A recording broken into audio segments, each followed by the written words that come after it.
الحمد لله الذي بنعمته الصالحات وبفضله تتنزل الخيرات والبركات وبتوفيقه تتحقق المقاصد والغايات. أشهد أن لا إله إلا الله وحده لا شريك له وأشهد أن نبينا محمدا عبده ورسوله لا نبي ولا رسول بعده. اللهم صل وسلم وبارك على نبينا محمد وعلى آله وأصحابه ومن والاه. بعد. اللهم انفعنا بما علمتنا وعلمنا ما ينفعنا وزدنا علما في علمنا يا رب العالمين.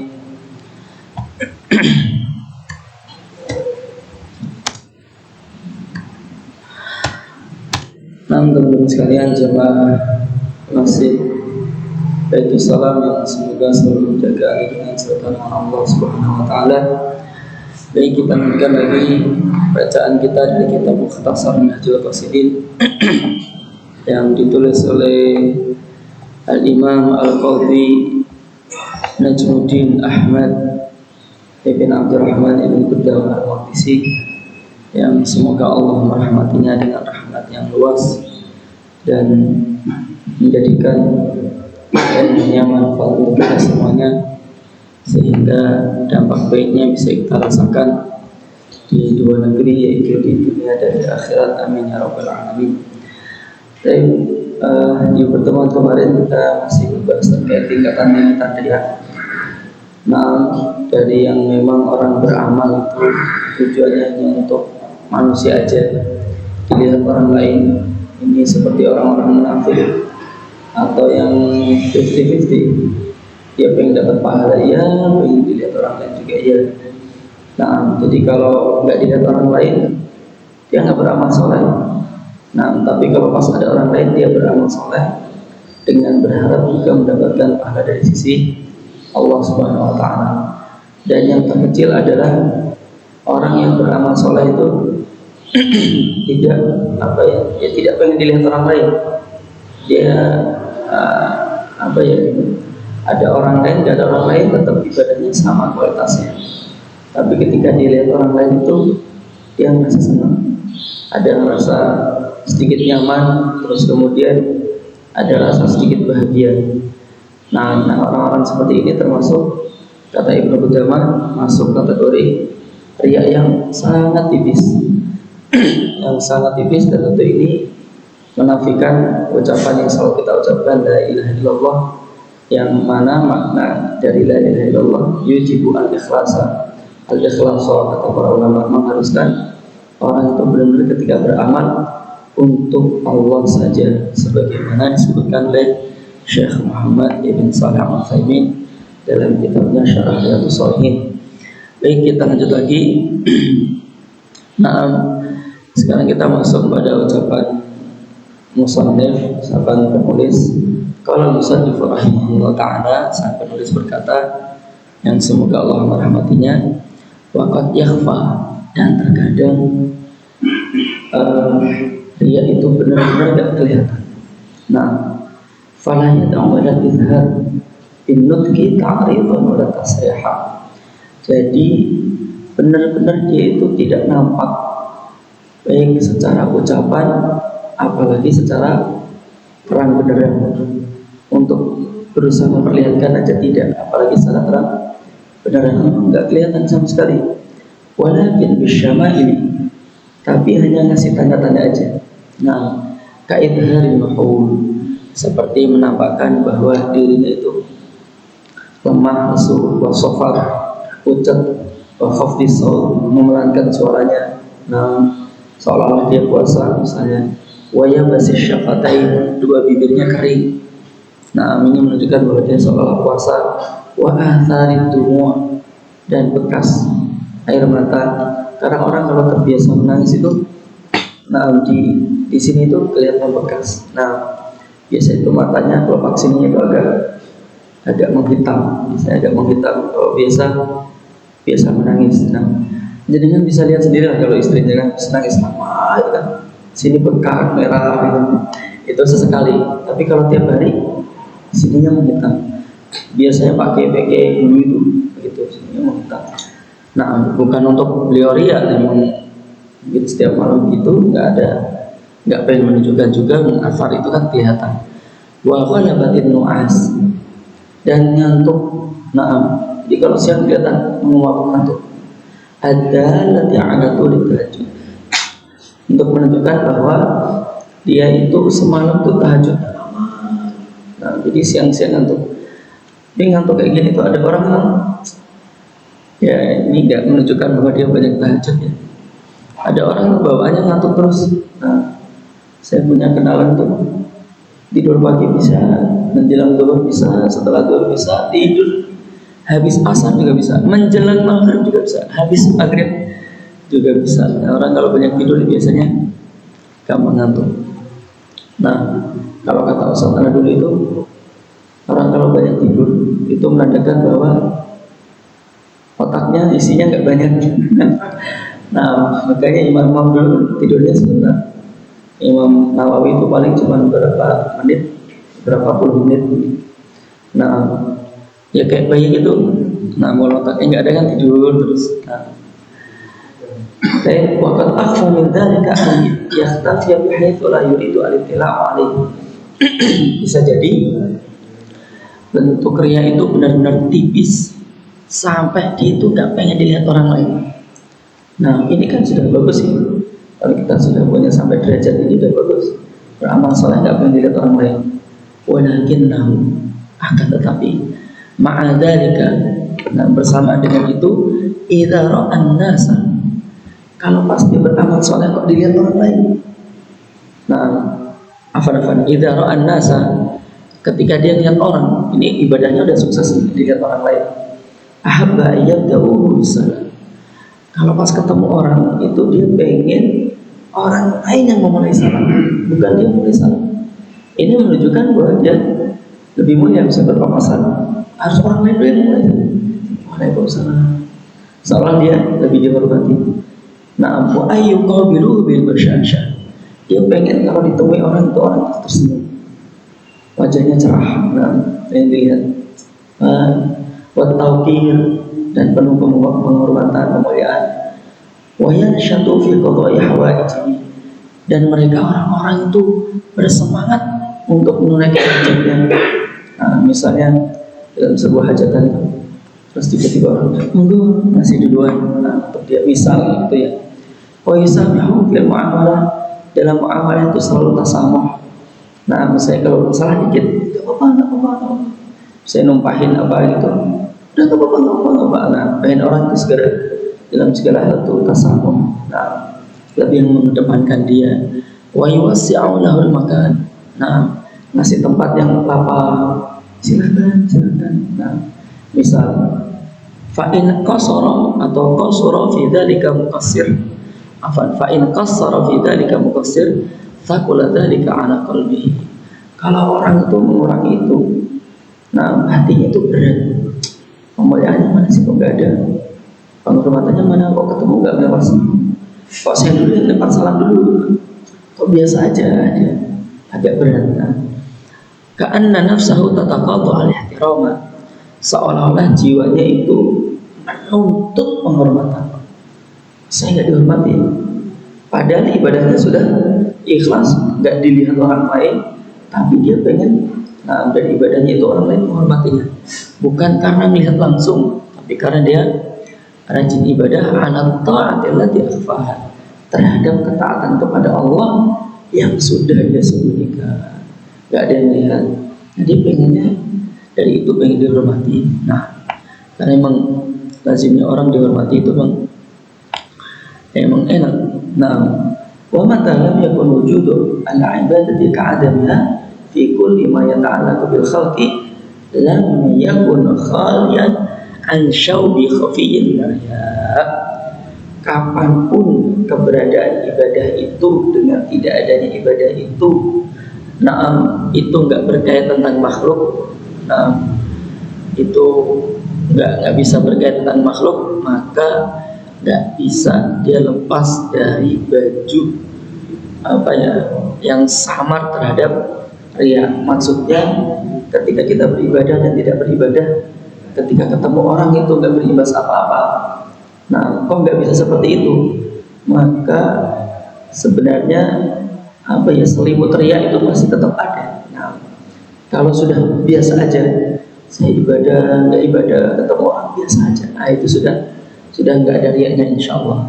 Wa kullu dzalika yushiku ayyum kisa'al ajra.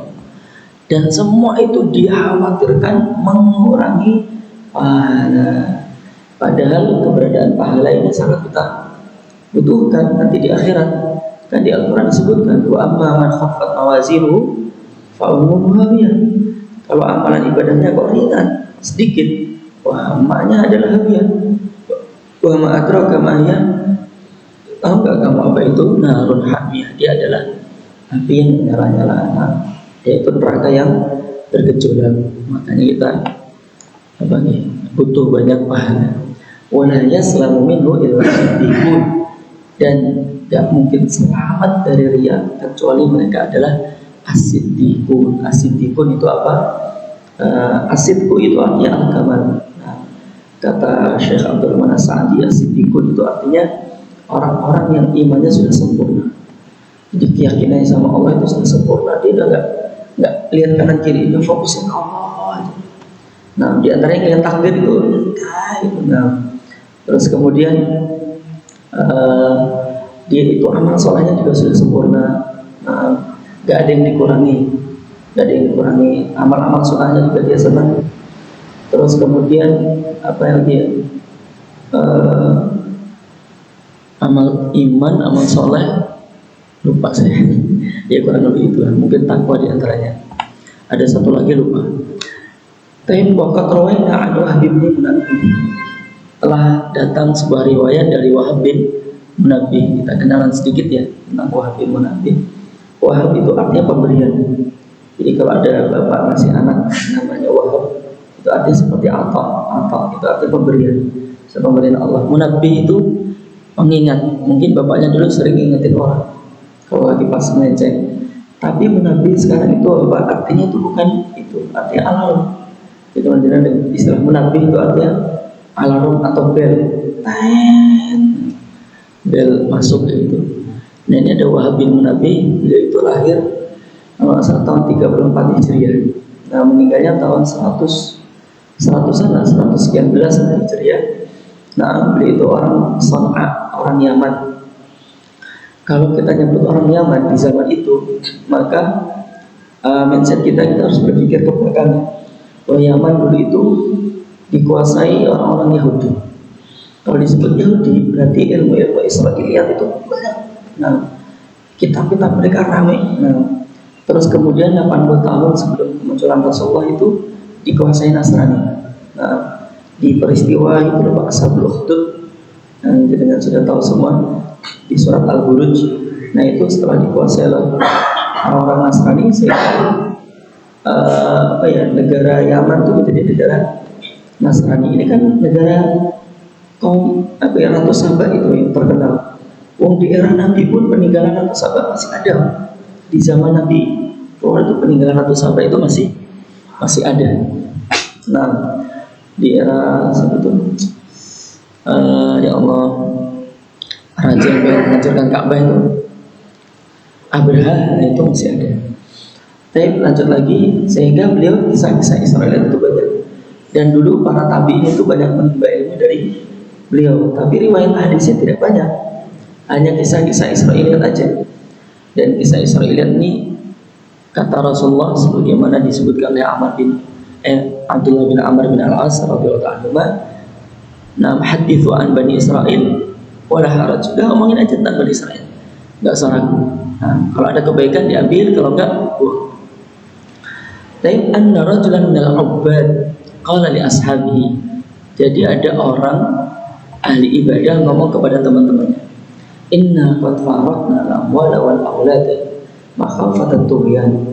Sebenarnya kita telah meninggalkan harta-harta kita, beruzlah mungkin meninggalkan anak-anak kita, khawatir tughyan. Tughyan itu sombong. Jadi orang kalau banyak harta itu terkadang dia sombong, Seperti kasus yang terbaru itu, yang lagi ramai di TV itu. Masya Allah, ada orang badan segede itu bubukin bocah, ya Allah, ya Allah, pakai selebrasi. Nah, wa anna nakhafu an yakuna qad dakhala alaina fi amrina min hadha tughyani akthar mimma dakhala ala ahli al-amwali fi amwalihim. Dan kita itu harusnya takut untuk masuk yang namanya sifat sombong melebihi dari sombongnya para hartawan itu. Jadi ada sifat sombong yang lebih gede yang dimiliki oleh seseorang melebihi para hartawan itu. Apa itu? Inna ahadana idza laqiya ahabba ayu alfuma limakani dinihi. Jadi salah satu dari kita dikhawatirkan kalau ketemu orang itu pengen diagungkan karena status agamanya, karena dia dekat sama Allah.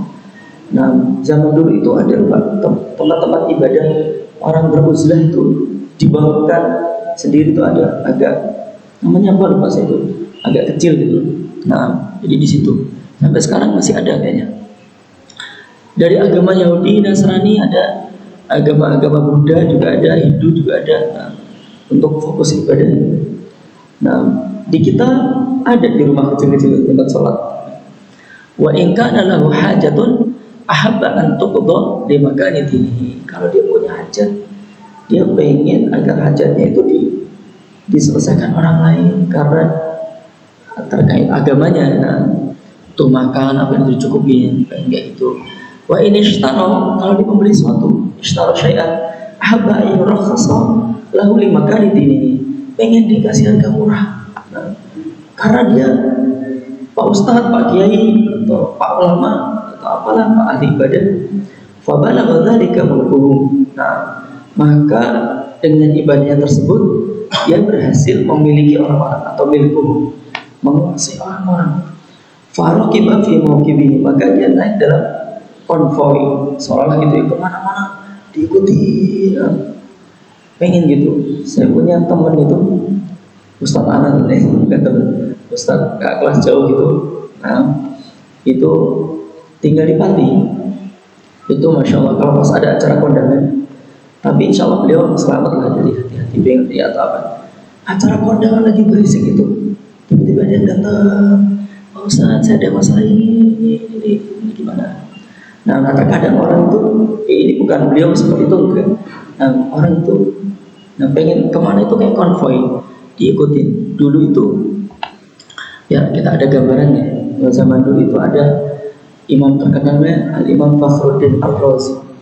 Itu ulama, tidak ada bidang ilmu apapun kecuali beliau ada tulisannya. Masalah kedokteran apapun itu ada tulisannya. Bahkan mohon maaf, beliau punya tulisan tentang buku sihir.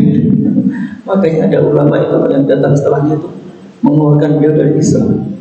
Tapi saya nggak berani ya. Nah, karena mohon maaf ya, ulama itu kalau memang benar-benar ahli ilmu, dia nggak bakal cukup dengan yang dia punya. Dia selalu penasaran dan mereka akan selalu menulis terhadap ilmu apa mereka punya. Jadi kalau mereka belajar ilmu, belajar nulis.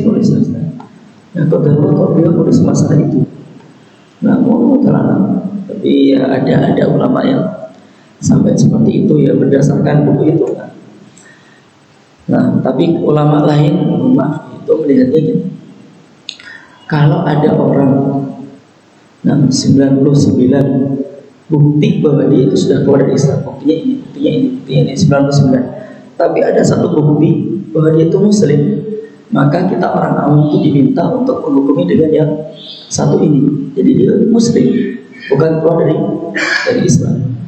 Nah Fakhruddin Ar-Razi ini itu ketika jalan beliau kan orang Naisabur itu ya ketika Rusia sana, dekat Bukhara, dekat Turki, pokoknya wilayah-wilayah sana, orang Tajikistan, Tantan sana. Nah beliau itu ketika jalan itu di belakangnya ribuan orang ngikutin. Nah, ngikutin untuk nanya-nanya hukum, ribuan orang, Masya Allah. Itu lagi jalan. Gimana kalau duduk di sebuah majelis ilmu? Mungkin lebih banyak lagi. Nah, tapi lanjut lagi. fa idza sahlu wal jabalu qad tala'a minan nas. Pengennya itu lembah gunung penuh dengan orang. Masya Allah, ngagumin dia semua. Faqala al-abid, maka si ahli ibadah itu ngomong, mahadza, kebayang apa itu? Apa itu khayalannya? Apa ini? Orang kok banyak banget. Ada apa ini? Kila hadal mulk. Ini kerajaanmu, ini milikmu semua. Orang pengen mengambil berkah dari kamu. Faqala li sahibihi. Nah, kemudian dia ngomong kepada temannya, "Iktini bi ta'am. Saya lagi pengen makan nih." Ya. Saya pengen makan. Fa'atahu bi baqal. Makannya sepiring cukup. Fa'atahu bi baqal. Dia bawa tukang sayurnya. Terus saya gerobak-gerobaknya dibawa. Wa zabib. Zabib itu kismis. Sama dulu itu barang mahal, Pak. Kismis itu dulu barang mahal kan, kurma dikeringkan. Nah, barang mahal. Wa kulu bisyajar. Nah, pohon-pohonnya dibuang, Pak. Masya Allah. Jadi kalau mau tek kurma itu pas pohon-pohonnya masih di bawah. Masya Allah. Faja'ala yahshu syidqaihi. Kemudian dia memenuhi rongganya ini, apa itu? Rahang-rahangnya sini, makan banyak. Wa yaqulu aklan anifah. Masya Allah, karena dikasih gue ini di sana atau ngeledek atau gimana atau. Faqala al-malik, maksudnya si ahli ibadah ini ya. Maka si raja ini ngomong, aina sahibuhu, sambil maka sebenarnya, temanmu mana? Kok gak kelihatan? Faqalu hada. Nah, terus mereka ngomong ini. Faqala kaifa anta? Terus gimana keadaan kamu? Karena saya orang-orang itu loh, dia kerja-kerja, ya ini orang punya. Faqala al-malik. Lalu si ahli ibadah ini ngomong, ma'inda hadza khair, yang dipunya orang ini nih, ini lebih baik daripada kamu. Kamu kerja ini. Wan sarafa anhu, ketika dikatain gitu dia langsung mundur. Faqala, lalu si ahli ibadah ini ngomong, alhamdulillahilladzi sarafa anni wa huwa li la. Alhamdulillah segala puji bagi Allah. Allah telah memalingkan dia orang seperti dari orang enggak saling ibadah. Allah sudah memalingkannya dariku. Sungguh dia itu di sisiku itu orang yang lanjut, orang yang hina. Ini orang mungkin kalau di hadapan kita tak mau pakai sendal. Orang nggak sombong gini ya. Nah, jadi orang ahli ibadah yang sudah riaknya ketinggian itu sampai segininya. Tapi kalau Ustaz anak dulu itu ngomong ya, Syekh Nasr Al-Qarni, saya itu nggak suka beliau itu, mohon maaf biar kita ada cerita sedikit ya. Kayaknya semua yang paham, kayaknya ya, karena ditanya apapun paham. Dunia nuklir itu paham, padahal dia orang Arab masa paham nuklir. Harusnya kan pahamnya Al-Quran gitu ya. Tanya usul fikih paham, semua paham, Masya Allah. Sehingga cerita beliau itu sebenarnya nggak dikirim ke Indonesia. Jadi Syekh Saudi yang dikirim ke Indonesia itu bukan yang grade-nya itu grade A, kalau istilah kita pernah ngomong, nggak tahu grade B atau C atau kesempatan. Sehingga cerita beliau itu sebenarnya dosen yang dikirim ke Mauritania, Afrika itu kan negara-negara Arab pinter-pinter. Sehingga cerita cabang Jamiatul Imam di Mauritania itu tutup karena mahasiswanya demo pemerintah, terus oleh pemerintah ditutup. Kemudian dosen-dosen itu dikirim, disebar, ada yang ke Amerika kayaknya, terus ada yang ke Indonesia. Akhirnya ini ketemu dosennya yang begitu alim sekali, Masya Allah. Ya semuanya paham, apapun paham. Dan singkat cerita, beliau kalau jalan gini, dikejar mahasiswanya, dia tanya, saya hukum ini apa ini, masa ini gimana pendapat anda di Indonesia seperti ini? Pendapat anda gimana? Setiap disodorkan kasus Indonesia, itu selalu ngomong, is'alu ulama ahli balad fa innahum adra minni. Kamu nanya kepada ulama negerimu ya, dia lebih paham masalah kasus ini, jangan nanya aku. Kalau berkaitan tentang negara itu selalu nanya gitu. Nah, tawaduknya dapat satu, terus kemudian ketika dimuliakan berlebih terus ngomong, saya itu nggak suka kalau dimuliakan berlebih, itu nggak suka. Tapi nggak suka juga dihinakan. Bisa dipanggil nama langsung itu ya nggak senang. Nah, paling nggak bapaknya inilah. Ya kurang lebih gitu. Mungkin kita ya idealnya gitu. Kalau dimuliakan berlebih ya harusnya kita tidak suka. Tapi kalau dihinakan ya nggak suka. Pepatah Arab mengatakan, man ughdiba wa lam yaghdab fawahima. Orang kalau dibikin marah, kalau nggak marah, fix dia itu keledai. Kalau istilah kita tuh kebong gitu. Orang dibikin marah kalau nggak marah. Ya, idealnya kita marah. Wallahu ta'ala nanti insyaallah ceritanya udah selesai. Nanti kita lanjut lagi terkait tulisan-tulisan Ibnu Qudamah Al-Maqdisi. Nah, kira cukup. Tapi bila benar sampai sini kita tutup dengan bacaan doa kafaratul majlis. Subhanakallahumma bihamdika asyhadu an la ilaha illa anta astaghfiruka wa atubu ilaik. Assalamualaikum warahmatullahi wabarakatuh.